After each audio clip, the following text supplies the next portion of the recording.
Hello and welcome to I Eat What I Need, video blog number 4.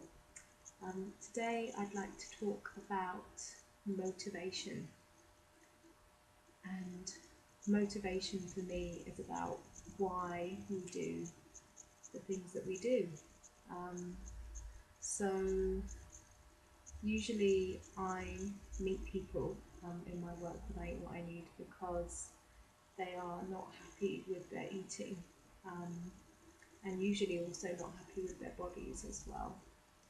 And I do the work because for many years I wasn't happy with my eating and I wasn't happy with my body. And so then we think that we need to change. Okay, so I need to change my eating, and also possibly my body needs to change as well. I need to get fixed, I need to get cured, I need the remedy, the solution that's going to sort me out. Something that will stop me from overeating, something that will stop me from binging, something that will stop me from engaging in these disruptive behaviours, something that will help me to change my body, to lose weight. All of those questions start to arise. How there's something wrong with me, how am I going to change? And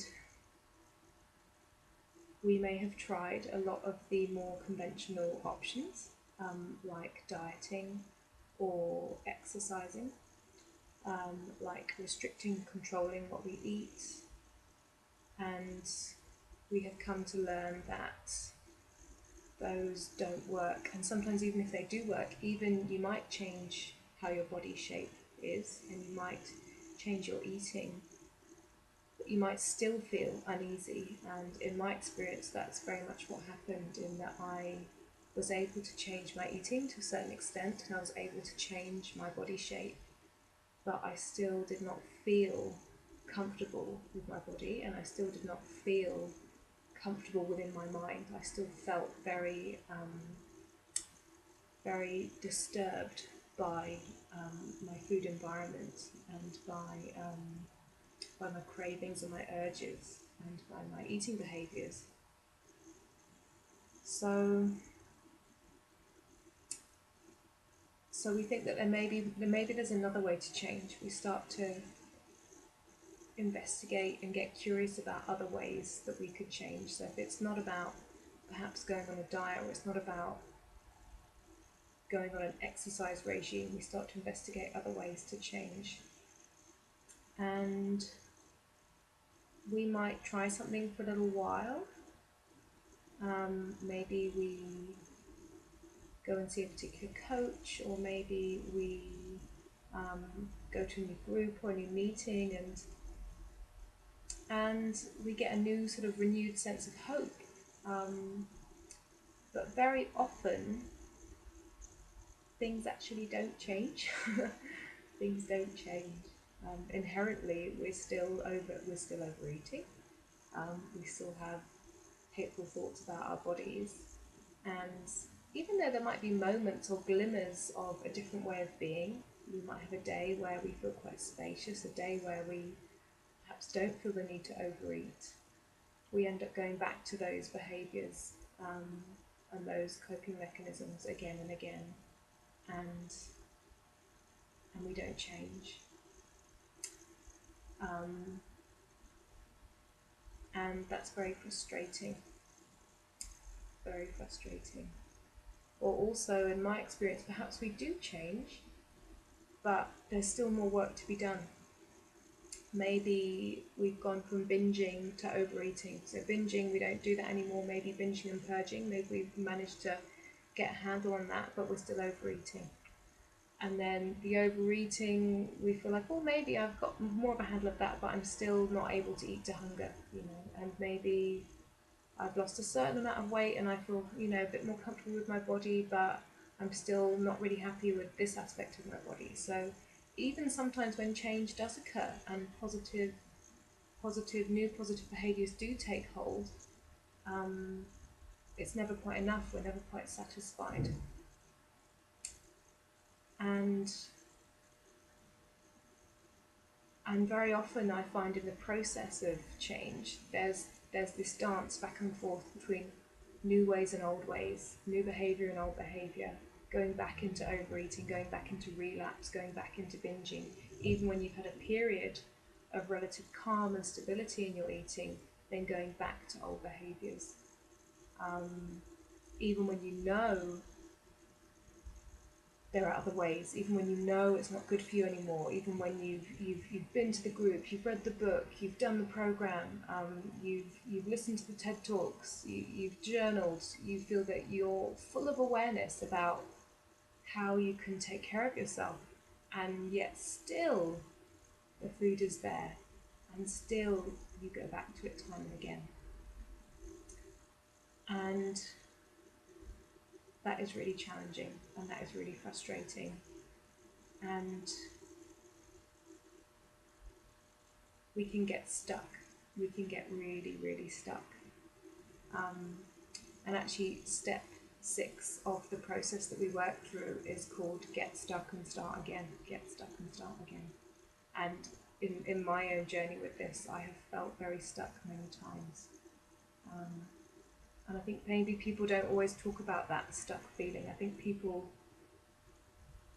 when they're on their journey of transformation, often they talk about the changes and the new ways of being, and they talk about kind of a lot of the positive aspects. And I don't hear a lot of people talking about that stuckness, actually, that real resistance to when you know that things can be different, when you've experienced what it feels like to be different in the world, and yet you still go back to that old way of being. You still go back to the binging, to the overeating, to the purging, to using food in a very destructive way. And the thoughts of hating your body, they come back with a vengeance, and you think, wow, this is still really hard for me. And it's in those moments that I think we need to remember why we are doing this. Why are we still engaging in this process? What is my motivation? Why do I care? Why do I care how I eat? Why do I care about cultivating a loving and kind relationship with my body? Why do I care about striving to eat what I need? Why do I care? And very often the form of that motivation comes in, well, I have to change my eating because I don't want to be fat, because I'm not acceptable as I am, because I'm unhealthy, because these behaviours are unhealthy, because this is wrong, there's something wrong with me and I need to be fixed. And the problem with using that kind of motivation to keep going is that you are telling yourself that you are wrong, and you're telling yourself that you are unacceptable. And as a teacher in a language classroom, I know that that doesn't work with my students. Telling them that their language skills are not acceptable, that they are not good enough in terms of their skills, and that they need to improve because they can't stay where they are and they can't be as they are, it's not going to help them to improve their English. The only way that I know as a teacher to help my students to become engaged and to wake up to where they are and to wake up to where they could be in terms of their language skills is to love them so much and to be so present and so available to them and so encouraging and have a huge amount of positive reinforcement in terms of you are great right where you are now, you are fantastic, you are doing so well right now, you are doing amazingly well right now. Everything that you've been through, everything, all of the struggles and the difficult things that you've had to cope with to get to where you are with your level of skill right now in terms of working with food and working with your body, that is fantastic. That is wonderful. And yes, we're committed to moving even more deeply into this. We're committed to gaining even more skills and perfecting and honing our skills even more deeply. But where you are right now is actually perfect and perfectly acceptable, and to be commended, and to be proud of. And that is very hard to get your head round if you happen to be in a body size which is seen as socially unacceptable, and if you happen to be eating in a way that you would not want to share with other people in public. You would not want other people to know about perhaps the way that you eat. You might find it embarrassing or shameful. You might find your body embarrassing or shameful. So to think that the way you are right now is okay, and unconditionally accept yourself right now as you are, that's a very scary thought. But everything that I've heard and everything that I've learned on this journey points to my motivation being based on unconditional self-acceptance and finding a new way to define my motivation. So why am I committed to cultivating a loving and appreciative relationship with my body? Why am I committed to cultivating a relationship with food that allows me to eat what I need and let go of the food that my body doesn't need? I'm doing that because I believe on a spiritual level that eating what I need allows me to be in a more respectful relationship both with the earth and Mother Nature and also with my physical body. And taking what I need from the earth, so taking the water that I need, taking the food that I need, taking the sunshine that I need, taking the air and the oxygen that I need, taking the comfort and the warmth that I need, taking just what I need, not more and not less, and finding that middle ground where I'm able to just take what I need, for me is a spiritual practice. And listening to the whole of my body, not just my primitive brain that's kind of screaming, oh my god, get the crack, get the crack, get the crack, but also to my belly that's saying, hey, hey, hey. It's a quiet little voice, hey, hey, that also would like some attention. All of these parts of me are equally valid. All of these parts of me need to be listened to and felt and accepted. And all of them need to be integrated. And that is my motivation. My motivation is to respect the earth and the planet and take what I need from it. And it's to respect my body and find ways to integrate these different conflicting voices and messages within me that are both telling me to eat and not eat at the same time, to both to kind of condemn and hate myself and also love and accept myself at the same time. I feel there is, when there is disordered eating, there is a conflict. There is a conflict between the message that is telling us to eat and that deeper wisdom that knows that this is not right for us. This is not right for us to be eating this food in this way that we are. And that sense of unease that we feel as disordered eaters, we have a deeper knowing that this is not right. And it's not right because there's something wrong with us. It's not right because we are terrible, shameful human beings. It's not right simply because we are not in alignment with our deepest sense of self. We are not in alignment with who we can be, who we can truly be.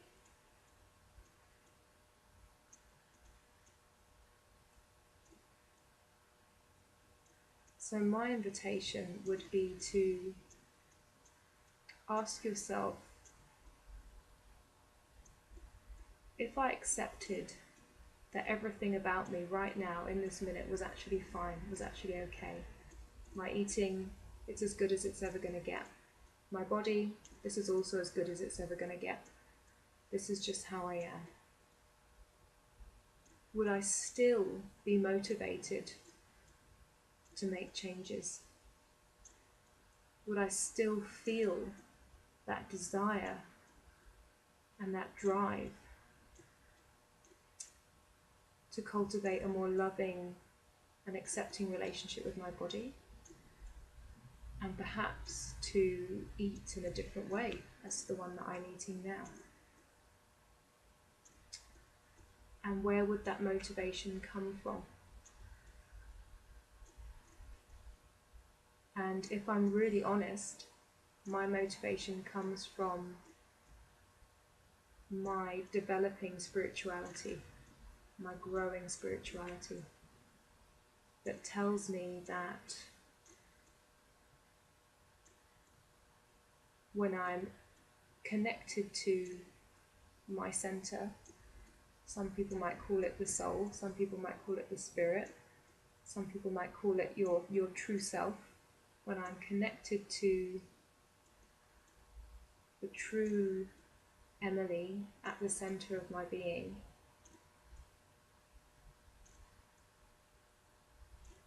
I eat what I need.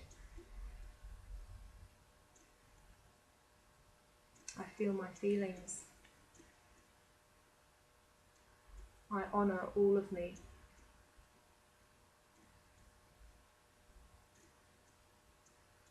And I'm enough.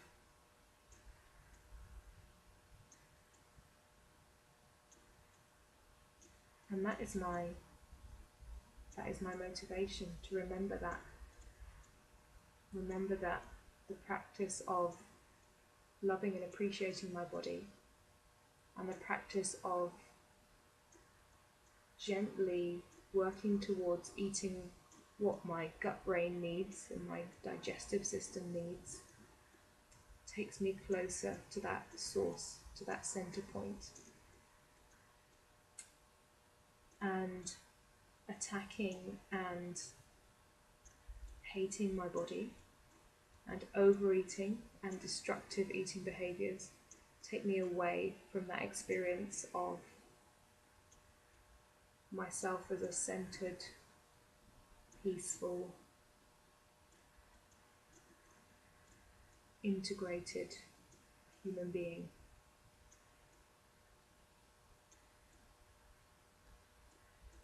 And that has nothing to do with weight loss.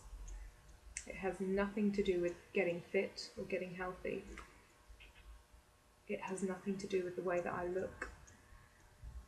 It has nothing to do with other people and what they think of me. It has nothing to do with what a doctor might have said or an expert. It has nothing to do with the size of my clothes. It has nothing to do with the wedding that's coming up in a few months or a particular event on the horizon. It has nothing to do with any of that. It's about my relationship with myself. It's about my development as I believe as a spiritual being.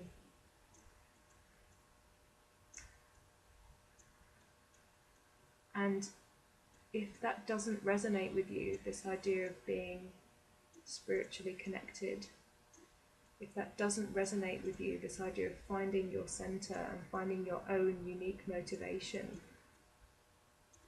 I would really sit with this idea of what would motivate me if I forget all of the expectation of society, of other people, of the doctor, the experts, the the event on the horizon, the how I look. If I let go of any kind of external judgment on my lifestyle and my way of eating and my body, and really sat with, why am I doing this? Why am I continuing to practice eating what I need?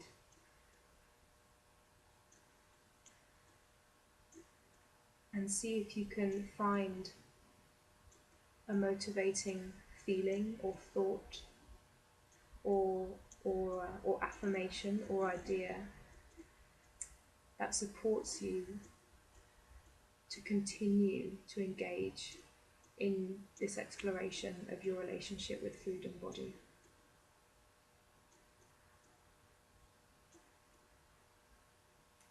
And one particular mantra or affirmation that came to me the other day was in the name of.